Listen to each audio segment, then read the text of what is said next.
તો ઇથોપિયાના જ્વાળામુખી ફાટતા રાખ ભારત સુધી પહોંચી છે। આ રાખનું વાદળ પશ્ચિમથી ગુજરાતમાં પ્રવેશે તેવી પણ શક્યતાઓ છે, ત્યારે રાજસ્થાન, દિલ્હી, હરિયાણા અને પંજાબ તરફ આગળ વધી શકે છે। હિમાલયના પ્રદેશો પર પણ તેની અસર થાય તેવી સંભાવનાઓ જોવામાં આવી રહી છે, ત્યારે એરલાઇન્સને ફ્લાઇટ રૂટ ચેન્જ કરવા માટે પણ ખાસ સૂચના આપી દેવામાં આવી છે।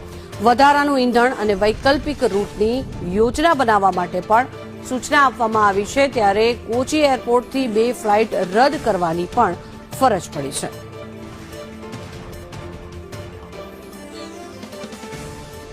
તો આ દ્રશ્યો જે આપ જોઈ રહ્યા છો, આ રાખનું વાદળ કે જે ઇથોપિયાના જ્વાળામુખી બાદ ઉદ્ભવ્યું છે, જે ભારત તરફ આગળ વધી રહ્યું છે અને તેને લઈને અનેક ચિંતાઓ પણ પ્રવર્તી રહી છે। જે ફ્લાઇટ્સ ઉડતી હોય છે તેને પણ અત્યારે અનેક સૂચનો આપવામાં આવ્યા છે। ઇથોપિયાના જ્વાળામુખી ફાટતા રાખ ભારત સુધી પહોંચી રહી છે અને એ રાખ